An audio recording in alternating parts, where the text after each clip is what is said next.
Hi everyone.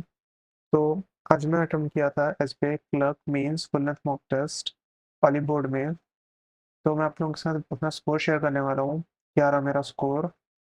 पर उससे पहले मैं बता देता हूँ, अगर आपने अभी तक टेलीग्राम ज्वाइन नहीं किया हो तो मेरा टेलीग्राम ज्वाइन कर सकते हो। स्पेशली टेलीग्राम में उन लोगों के लिए मैं बहुत पीडीएफ्स दे रहा हूँ जो अभी अपकमिंग बैंक के एग्जाम्स को टारगेट कर रहे हैं इस साल के, आरआरबी पीओ के या फिर आने वाले जितने बैंक के एग्जाम्स हैं उनके लिए बहुत हेल्पफुल होगा। ज्वाइन कर लो। एंड मैं करंट अफेयर पीडीएफ भी देता हूँ डिफरेंट डिफरेंट प्लेटफॉर्म्स के, वीकली मंथली, तो कर सकते हो। एंड सेकंड कि many of you guys were asking कि मेरे पास कौन कौन से मॉक के प्लेटफॉर्म्स के सब्सक्रिप्शन है। तो वैसे तो वो मैटर नहीं करता मेरे पास क्या क्या है, फिर मैं बता देता हूँ कि मेरे पास है स्मार्ट कीड़ा है, गाइडली है, टेक्स्ट बुक है, ऑलिव बोर्ड है, यस मॉक का एंड लर्निंग नीति का। इतने मॉक के प्लेटफॉर्म्स के मेरे पास सब्सक्रिप्शन है, जिसमें मैं यूजुअली मेन मेन के अपलोड करता हूँ चैनल में, स्कोर एंड अटेम्प्ट, क्योंकि जो आप लोग देखना पसंद करते हो वही करता हूँ मैं। तो ये थे। अब मैं अटेम्प्ट किया था ऑलिव बोर्ड में, मॉक नंबर 2 किया था मैं। मॉक 1 मैं अटेम्प्ट नहीं किया हूँ, ये इधर मेरी फ्रेंड अटेम्प्ट की है या तो उसकी फ्रेंड अटेम्प्ट की है। तो मॉक 1 मेरा स्कोर नहीं है ये। मॉक 2 किया था मैं, तो उसका दिखाता हूँ मेरा क्या क्या रहा। तो सबसे पहले स्कोर देख लो। इंग्लिश में मेरे 29 स्कोर आया, 4 गलत हो गए। कॉन्ट में आया 19.50 एंड रीजनिंग में आया 27.60। इसमें इसमें 4 गलत हुए, इसमें 2 और इसमें 4 हुए। परसेंटाइल देख सकते हैं, इंग्लिश में 97.1 है, क्वांट में 86.7 है एंड रीजनिंग में 91.8 है। तो ओवरऑल परसेंटाइल 85.6 है। जी अटेम्प्ट करता नहीं हूँ मैं, तो ये तो स्किप कर दिया। अब आई डोंट नो ये टॉपर का स्कोर 50 कैसे है, मतलब क्या करते हैं इन लोग। पहले क्या पूरे क्वेश्चंस को नोट करते हैं फिर उसके बाद गूगल में सर्च मार के टिक करते हैं क्या। आई डोंट नो क्या करते हैं, पर जो भी है इट्स काइंड ऑफ इम्पॉसिबल। पर छोड़ो, लेट इट बी। तो मैं सॉल्यूशन दिखाता हूँ अपना, क्या क्या हुआ मेरा। तो इंग्लिश में आते हैं। इंग्लिश में सबसे पहले तो ये फिलर्स के क्वेश्चन थे, यहाँ पे से 1 से लेके शायद 5 तक थे। इसमें ये 2 गलत हो गए। मेरे को ये वाले में तो थोड़ा डाउट था ही, इसमें तो मतलब 50-50 था इसलिए मार्क कर दिया था। बाकी ये वाले में मेरे को लगा था कि तीनों का मीनिंग सेम ही होता है, पर चैलेंज नहीं आ रहा, तो ये थोड़ा एक्चुअल में गलती हो गई। बाकी फिलर्स बन गए थे। ये वाला पैसेज भी, इधर के तो इजी क्वेश्चन थे, बाकी जो ये थोड़े इन्फ्रेंस बेस और थोड़े दिमाग लगाने क्वेश्चन थे वो गलत हो गए पैसेज के। तो ये पैसेज ये था। बाकी ये कनेक्टर्स के क्वेश्चन थे, ये वाला 2 डिफिकल्ट लगे तो छोड़ दिया मैं, बाकी एक बनाया था।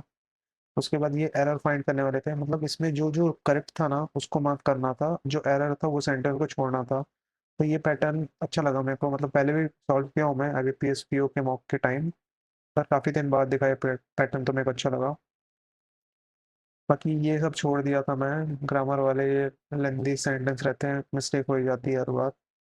फिर उसके बाद जितने भी ये जो करेक्शन वाले रहते हैं ना, ये तो बनाता ही हूँ। तो ये तो बने गए थे सेंटेंस करेक्शन वाले। बाकी फिर एक और आरसी था, ये आरसी सबसे इजी लगा मेरे को, मतलब इजी नहीं था पर ये था कि डायरेक्ट क्वेश्चन के आंसर्स थे, इसमें थोड़ा ज़्यादा दिमाग नहीं लगाना पड़ा। देन फिर ये सेंटर रीअरेंजमेंट था, ये भी इजीली बनी गए थे एंड ये व्हाट्सएप थे। तो ओवरऑल मेरे को इंग्लिश तो सही लगा। एग्जाम लेवल एक्चुअल में बोल सकते हो, क्योंकि एसबीआई क्लर्क मेंस में ऐसा ही आना चाहिए। क्योंकि एसबीआई पीओ मेंस में जब दिया था ना, वैसे तो बहुत सारे मेंस दिया हूँ लास्ट ईयर और उससे लास्ट ईयर, पर जो एसबीआई पीओ मेंस था ना इससे डिफिकल्ट था। पर एसबीआई क्लर्क मेंस इस लेवल का आया था, इंग्लिश सेम ऐसी थी। तो इससे स्लाइटली ऊपर हो सकता है, पर इसी के आसपास रहेगा एसबीआई क्लर्क मेंस में। बात करते हैं कॉन्ट की।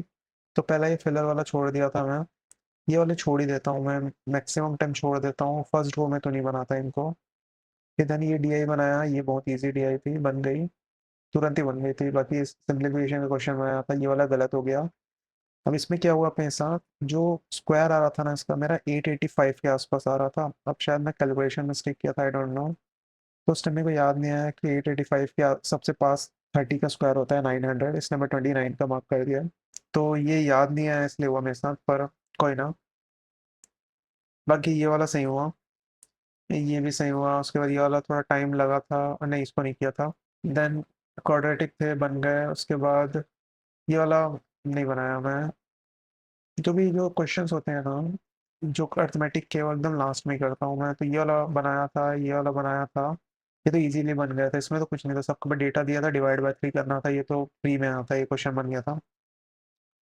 देन अर्थमेटिक के छोड़ा ये वाला बनाया था, डीआई का बहुत लेंथी था, ये डीआई में कुछ नहीं था, बस डेटा पढ़ना था और फिर उसका डेटा निकालना था।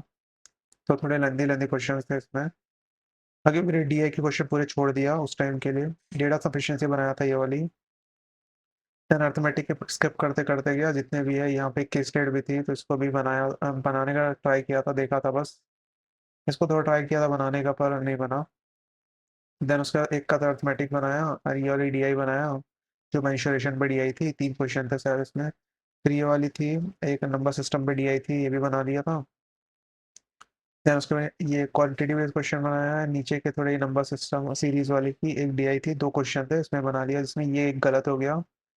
और ये गलत, ये क्वेश्चन जो गलत होने का रीजन है ना, वो जस्टिफाइड भी है, क्योंकि देखो टॉपर का तो 27 सेकंड में गलत हुआ है, तो ये तो जस्टिफाइड नहीं है। तो मैं बताता हूँ, इसमें दो थे, 2 रॉन्ग टर्म थे जो बहुत बड़े बड़े थे। देखो ये 2 रॉन्ग टर्म है, इन दोनों के बीच में प्राइम नंबर निकालना है, 260 और 290 के बीच। मतलब इसमें इसके बीच में जो 30 नंबर है उसको लिखो, फिर कौन सा डिविजिबल है कौन सा नहीं है उसको चेक करके प्राइम मार्क करो। It was quite hard. तो मैं 7 किया था, पता नहीं कैसे, पर इसका आंसर 6 है।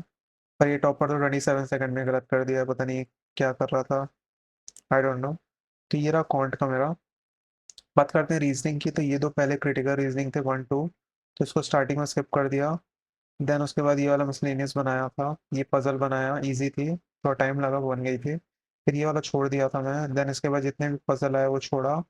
यानी रिडल वाला क्वेश्चन भी था, इसको भी स्किप कर दिया। देन फिर इनइक्वालिटी क्वेश्चन थे, इसको बना लिया था। एंड ये वाली पजल तो बहुत ईजी थी एकदम, मतलब प्री क्लब प्री लेवल की पजल थी ये तो बन गई थी। देन फिर ये बनाया, लॉजिकल रीजनिंग का ये बन गया था। ये वाला गलत हो गया, थोड़ा टाइम लगा था तो मे भी बन जाता। वैसे 2 मिनट ऑलमोस्ट लगाया था, पर ठीक है। देन ये सही हुआ। फिर उसके बाद एक कोडेड वाले थे, डिस्टेंस डायरेक्शन, तो ये बन गया था। इसमें एक गलत हुआ था जहाँ तक याद है मेरे को, हाँ ये वाला, मैं डिस्टेंस निकालने में गलत कर दिया था, मेरे को वहाँ पे लग भी रहा था क्योंकि मेरा एग्जैक्ट आंसर नहीं आ रहा था। तो ये गलत हो गया, बाकी 2 सही हुए। देन मैं ये वाला पजल छोड़ दिया, पेंटागन वाला था शायद, हाँ ये पेंटागन वाला था। देन फिर ये वाली जो डेटा सफिशिएंसी थी, ये वाला स्किप किया, मतलब स्किप करने वाला था, फिर सोचा एक बार ट्राई कर लो, क्योंकि लास्ट लास्ट में टाइम कम था, टाइम बचा था पर पजल के लिए कम था, इसलिए मैं ट्राई कर लिया था, पर ये गलत हो गया। देन ये 36 सही हुआ, 37 सही हुआ। ये वाला जो था लॉजिकल रीजनिंग, ये भी सही हुआ। लॉजिकल रीजनिंग ऐसे जो रीडिंग वाले हैं ना, वो मेरे सही हो जाते हैं, रीडिंग में कॉन्क्लूशन स्टेटमेंट वाले ये सब। बाकी ये जो सिलॉक्स था, रिवर्स सिलॉक्स था, ये भी सही हुआ। फिर ये जो रहता है ना, इसको शायद क्या बोलते हैं, कोडिंग डिकोडिंग बोलते हैं, मीन्स लेवल वाला, ये नहीं बनाता मैं, प्रैक्टिस ही नहीं है मेरी। फिर उसके बाद ये वाला पजल का एक गलत हो गया, बाकी सब सही बनाया था इसका। तो ये ओवरऑल रहा मेरा। मेरे को जो रीजनिंग है ना, वो लगी कि ठीक है, एग्जाम लेवल है, इंग्लिश भी लगी। एंड कॉन्ट भी बोल ही सकते हैं एग्जाम लेवल, क्योंकि ऑलमोस्ट सब में सही अटेम्प्ट है मेरे, देख सकते हो। रीजनिंग में भी सही है, कॉन्ट में भी सही है, एंड इंग्लिश में भी सही है। और मेरे एक्यूरेसी भी सही है, मेरे को एक्यूरेसी भी सही लगी, 10 ही गलत हुए। यूजुअली मेंस में इसी के आसपास ही गलत होते हैं, अगर 20 30 गलत हो रहे हैं तो कहीं पे परफॉर्मेंस इशू हो सकता है। पर अगर इतने 10 के आसपास अगर प्री में गलत हो रहे हैं तो कहीं गड़बड़ है, तब ध्यान देने की जरूरत होती है, पर मेंस पे तो होते ही रहते हैं। अगर जनरल अवेयरनेस भी करता, उसमें भी गलत होते हैं, 5 6 से ज़्यादा गलत होते नहीं, तो अराउंड 15 के आसपास मेंस में गलत होते ही हैं, हमेशा से होते हैं, मेरे तो होते हैं। आप लोगों का पता नहीं 100% एक्यूरेसी रहती है कि नहीं। तो मेरी यूजुअली 85% से ज़्यादा एक्यूरेसी रहती है मेंस में, पर 100% कभी नहीं रहती। तो अगर आप लोग भी ऑलिव बोर्ड का अटेम्प्ट करते हो मॉक, तो बताना स्कोर क्या आया। एंड आप लोग टेलीग्राम ज्वाइन कर सकते हो, मैं बताया, मैं पीडीएफ दूंगा। और अभी भी अभी तक के देता है, अभी देते रहूंगा आगे के एग्जाम्स के लिए भी, कोई भी बैंक एग्जाम्स के लिए, तो ज्वाइन कर सकते हो। So thank you everyone, bye bye.